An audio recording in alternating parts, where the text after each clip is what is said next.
ओम श्री गणेशाय नमः। जय माता दी। साथियों नमस्कार, मेरे चैनल में आपका स्वागत है।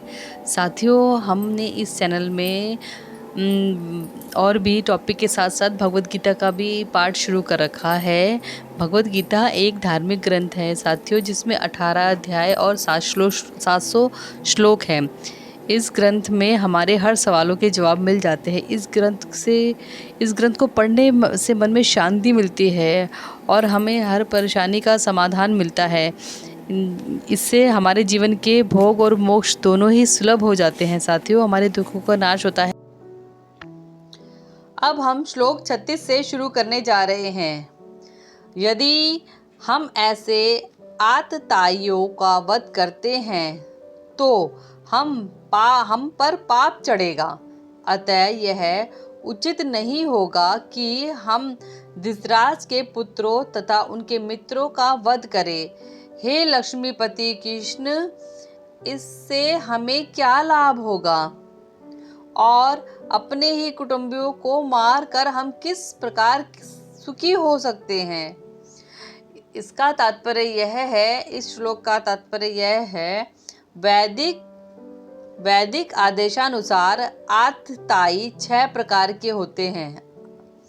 विष देने वाला, घर में अग्नि लगाने वाला, घातक हथियार से आक्रमण करने वाला, धन लूटने वाला, दूसरों की भूमि हड़पने वाला तथा पराई स्त्री का अपहरण करने वाला। ऐसे आतताइयों का तुरंत वध कर देना चाहिए, क्योंकि इनके वध से कोई पाप नहीं लगता। आतताइयों का इस तरह वध करना किसी सामान्य व्यक्ति को शोभा दे सकता है, किंतु अर्जुन कोई सामान्य व्यक्ति नहीं है। वह स्वभाव से साधु है, अतः वह उनके साथ साधुवत व्यवहार करना चाहता था, किंतु इस प्रकार का व्यवहार क्षत्रिय के लिए उपयुक्त नहीं है। यद्यपि राजा के प्रकाशन के लिए उत्तरदायी व्यक्ति को साधु प्रकृति का होना चाहिए, किंतु उसे कायर नहीं होना चाहिए। उदाहरणतः भगवान राम इतने साधु थे कि आज भी लोग राम राज्य में रहना चाहते हैं, किंतु उन्होंने कभी कायरता प्रदर्शित नहीं की। रावण आतताई था, क्योंकि वह राम की पत्नी सीता का अपहरण करके ले गया था, किंतु राम ने उसे ऐसा पाठ पढ़ाया जो विश्व इतिहास में बेजोड़ है। अर्जुन के प्रसंग में विशिष्ट प्रकार के आतताइयों से भेंट होती है। ये हैं उसके निजी पितामह, आचार्य, मित्र, पुत्र, पौत्र इत्यादि। इसलिए अर्जुन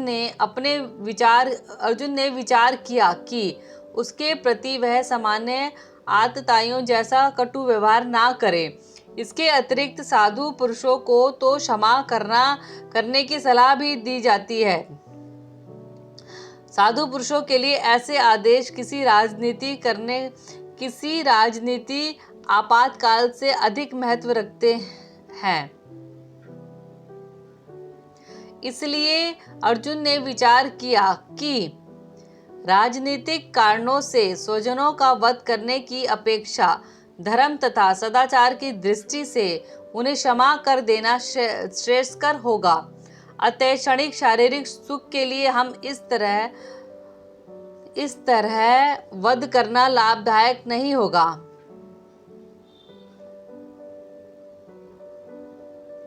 अतः अनंतः जब सारा राज्य तथा उससे प्राप्त सुख स्थायी नहीं है तो फिर अपने स्वजनों को मार कर वह अपने ही जीवन तथा शाश्वत मुक्ति को संकट में क्यों डाले।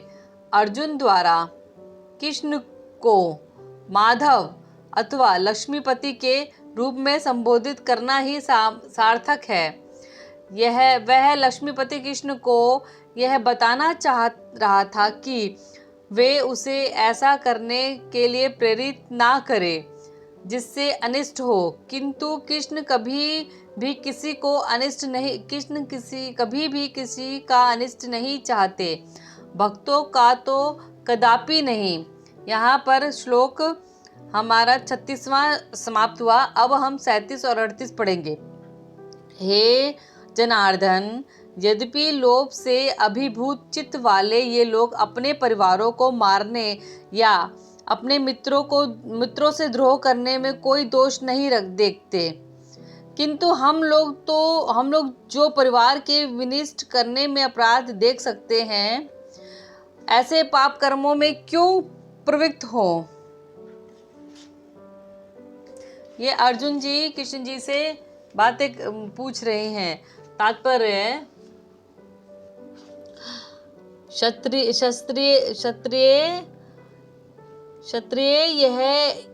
क्षत्रिय से यह आशा नहीं की जाती कि वह अपने विपक्षी दल द्वारा युद्ध करने अथवा जुआ खेलने का आमंत्रण दिए जाने पर मना करे। ऐसी अनिवार्यता में अर्जुन लड़ने से नाकार नहीं सकता, क्योंकि उसको दुर्योधन के दल ने ललकारा था। इस प्रसंग में अर्जुन ने विचार किया कि हो सकता है कि दूसरा पक्ष इस ललकार के परिणामों के प्रति अनभिज्ञ हो, किंतु अर्जुन को तो दुष्परिणाम दिखाई पड़ रहे थे, अतः वह इस ललकार को स्वीकार नहीं कर सकता। यद्यपि परिणाम अच्छा हो तो कर्तव्य वस्तुतः पालनीय है, किंतु यदि परिणाम विपरीत हो तो हम इसके लिए बाध्य नहीं होते। इन पक्षों विपक्षों पर विचार करके अर्जुन ने युद्ध ना करने का निश्चय लिया। यहाँ पर हमारा श्लोक 38 तक समाप्त हुआ है। साथियों, मिलते हैं नेक्स्ट वीडियो में। श्लोक 39 से शुरू करेंगे। तब तक के लिए जय माता दी। मेरे चैनल को लाइक कीजिए, सब्सक्राइब कीजिए। जय श्री कृष्णा।